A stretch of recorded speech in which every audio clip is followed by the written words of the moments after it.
Greetings to all. Today we are going to begin lesson 4 of the book The First Flight. This is an important lesson. Its name is From the Diary of Anne Frank. Anne Frank, this is the picture of the girl Anne Frank. Anne Frank was just a teenage when she died. She was born in July 1929 and she died in February or March 1945. She was a German. She was a Jewish girl. Jew थी वो, यहूदी. और second world war में जिस समय Jewish पर हमले किए जा रहे थे, एनी की फैमिली ने उस समय, शी वॉज इन 1942, उस समय उसने when she was around 13 years, उसकी परिवार, उसकी फैमिली ने शरण ली अपने पिता, एनी के पिता ओटो फ्रैंक के ऑफिस बिल्डिंग में. ओटो फ्रैंक 2 साल तक वो छिपे रहे, लेकिन उसके बाद किसी ने उनके साथ धोखा किया, किसी ने बता दिया उनके ठिकाने के बारे में और उन्हें कंसंट्रेशन कैंप भेज दिया गया. कंसंट्रेशन कैंप एक वो जगह होती है जहाँ पर प्रिजनर ऑफ वॉर्स को रखा जाता है, प्रिजनर्स ऑफ वॉर को रखा जाता है, युद्ध बंदियों को एक जगह पर. उन्हें टॉर्चर भी किया जाता है. इनह्यूमन, अमानवीय कंडीशंस होती हैं वहाँ पर. उन कंडीशंस में एनी नहीं सरवाइव कर पाई और उसकी मृत्यु हो गई टाइफस से, टाइफाइड. यहाँ पर कहानी हमें बताई गई है एनी फ्रैंक की डायरी से, एक एक्सट्रैक्ट लिया गया है. अब हम आते हैं इस लेसन पर. एनी फ्रैंक भले एक छोटी बच्ची थी, लेकिन वो डायरी लिखा करती थी. उसके पिता ने उसे ये डायरी गिफ्ट की थी. The diary was given to Anne Frank और उस डायरी का उसका नाम था the diary of a young girl. अभी इसके बारे में बताऊंगी, पहले ये पढ़ते हैं. एनी फ्रैंक को ये डायरी उसके पिता ने उसके 13th बर्थडे, 13वें जन्मदिन पर दी थी. 12 जून 1942, देखिए जब डायरी मिली उसके कुछ ही दिनों के बाद, जुलाई 1942 में उन्हें छिपना पड़ा था अपना घर छोड़कर.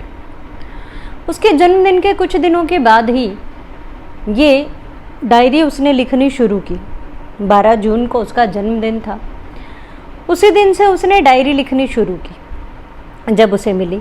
और उसमें लास्ट एंट्री जो लिखी है 1 अगस्त 1944, 1 अगस्त 1944.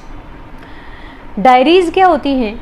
अक्सर बहुत से लोगों को डायरी लिखने की आदत होती है. दिन भर उनके साथ क्या हुआ, वो क्या घटनाएं घटित हुई, जो कुछ उनके साथ हुआ, कभी बहुत उदास होते हैं, कभी खुश होते हैं. बहुत लोगों की आदत होती है जो वो किसी से नहीं बोल पाते, वो डायरी में लिखते हैं. Paper has more patience than people, इसमें एक लाइन आएगी. कागज़ में लोगों से ज़्यादा सहन शक्ति होती है, क्योंकि वो निर्जीव है, वो किसी को कुछ नहीं बोल सकता, किसी को कोई कुछ नहीं बताएगा, कोई राज नहीं, कुछ नहीं, सब सीक्रेट. केवल डायरी में ही हम ऐसा कर सकते हैं. तो डायरी में लास्ट एंट्री 1 अगस्त 1944 की थी. 1945 में उसकी डेथ हो गई. उसकी हालत ख़राब हो गई थी. उसके बाद वो लिख नहीं पाई थी डायरी 1 अगस्त के बाद. फिर जब उसकी डायरी मिली, उसके पिता को मिली, तो उन्होंने उसे पढ़ा. उन्हें यकीन नहीं हुआ, एक छोटी बच्ची, 13 साल की बच्ची इतना सुंदर लिख सकती है. उन्होंने उसकी डायरी को पब्लिश कराया और उसका नाम दिया the diary of a young girl. The diary of a young girl. और जिस समय ये डायरी पब्लिश हुई, ये बुक पब्लिश हुई, ये अपने समय की बेस्ट सेलर बुक बनी. बेस्ट सेलर बुक सबसे ज़्यादा बिकी. लोगों ने इसे बहुत पसंद किया, इसकी प्रेज़ की. ये थी वो छोटी सी बच्ची एनी फ्रैंक, जिसके मरने के पश्चात उसकी डायरी लिखी गई, छपी. देखिए इसमें लिखा गया है, एनी फ्रैंक ने स्वयं लिखा था 10 अक्टूबर 1942 को. This is a photo as I would wish myself to look all the time, then I would maybe have a chance to come to Hollywood. छोटी बच्ची थी, बड़े बड़े सपने थे. कहने लगी कि मैं चाहती हूँ कि मैं हमेशा ऐसे ही दिखाई दूँ। ये तस्वीर उसने अपनी डायरी में रखी थी और मैं काश हो सकता है आने वाले समय में मैं हॉलीवुड के एक बड़ी हीरोइन भी बन जाऊँ। तो ये एनी फ्रैंक के बारे में हम यहाँ पढ़ेंगे। अब हम यहाँ एक एक्सट्रैक्ट पढ़ने वाले हैं उसकी डायरी का कुछ हिस्सा, जिसमें वो अपनी डायरी के एक्सपीरियंस बताती है, प्राइमरी स्कूल के बारे में बताती हैं और उसके साथ साथ बताती है किस तरह से उनके मैथ्स टीचर उनसे नाराज़ रहते थे और उन्होंने उसे क्या punishment the. Writing in a diary is a really strange experience for someone like me. तो ध्यान रखें, मी पूरे लेसन में किसके लिए यूज़ किया गया है? For Anne Frank, only Anne Frank के लिए। Not only because I have never written anything before, but also because it seems to me that later on neither I nor anyone else will be interested in the musings of a 13-year-old school girl। कहते एक strange experience है हमारे लिए, मेरे लिए, क्योंकि जो व्यक्ति डायरी नहीं लिखता, अगर आप में से कोई नहीं लिखता है, आप में से कोई लिखता है तो उसे अजीब नहीं लगेगा। जो नहीं लिखता, जब वो अपने डायरी लिखें, अगर अपने मन की बातें लिखें तो उन्हें समझ में नहीं आएगा कि कैसे शुरू करें। कहते एक बड़ा ही अलग सा अनुभव है और मुझे ये पता है कि कोई भी इंटरेस्टेड नहीं होगा म्यूजिक्स, यानी उसके मन की बातें, उसकी जो इच्छाएं हैं, जो वो कह रही है, यानी उसकी बातें, एक तरह से आप आम भाषा में समझें, जो उसकी बातें हैं, एक 13 साल की बच्ची की बातें, कोई भी उसमें इंटरेस्टेड नहीं होगा। 13 साल, कोई बहुत ज़्यादा समझदार तो नहीं होते, ऐसा नहीं है कि बहुत ज़्यादा समझदार वाली बातें हों, लेकिन ऐसा नहीं हुआ। हमें पता है बाद में कितनी बड़ी ये हिट रही। ओह well, it doesn't matter, I feel like writing and I have an even greater need to get all kind of things off my chest। कहते कोई फ़र्क नहीं पड़ता, मुझे तो सिर्फ अच्छा लग रहा है कि मैं ये कर पा रही हूँ, क्योंकि मेरे मन में बहुत सी बातें हैं जो मैं किसी से कह नहीं पाती, तो मैं वो सब बातें अपनी डायरी में लिखूँगी।